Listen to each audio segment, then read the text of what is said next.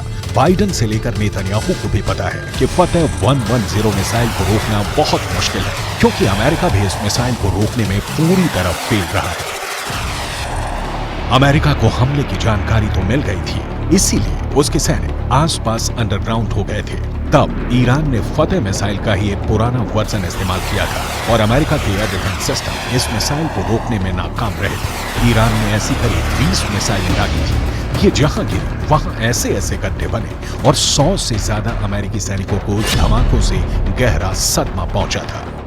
देखा जाए तो इस वक्त पूरे पश्चिम एशिया में युद्ध की चिंगारी पहुंच चुकी है। इजराइल से लेकर गाजा तक, गाजा से निकली आग लेबनान तक पहुंच चुकी है। चिंगारी सीरिया और ईरान में भी नजर आ रही है और अब उत्तर कोरिया से मिले हथियार बड़ा खतरा बनते दिखाई दे रहे हैं।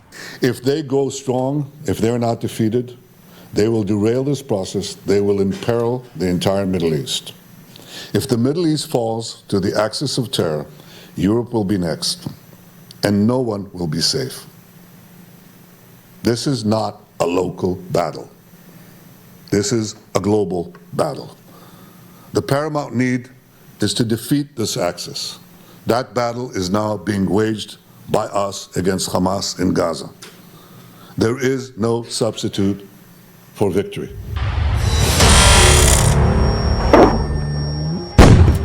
हिजबुल्लाह का खतरा बहुत बड़ा है, ये इजराइल भी जानता है और अमेरिका भी। अगर हिजबुल्लाह ने गियर बदला तो इजराइल के लिए उसे रोकना आसान नहीं होगा। यही वजह है कि अमेरिका के विदेश मंत्री एंटनी ब्लिंकन इराक का भी दौरा कर चुके हैं। जब ब्लिंकन इराक पहुंचे तो वो बुलेट प्रूफ जैकेट पहने हुए थे। इराक में ऐसा खतरा बताता है कि अमेरिका इस वक्त वहां की मिलिशिया हश्द अल शाबी से भी घबराया हुआ है, क्योंकि ईरान समर्थित इस गुट ने अब इराक और सीरिया दोनों जगह अमेरिका के अड्डों पर हमले शुरू कर दिए हैं।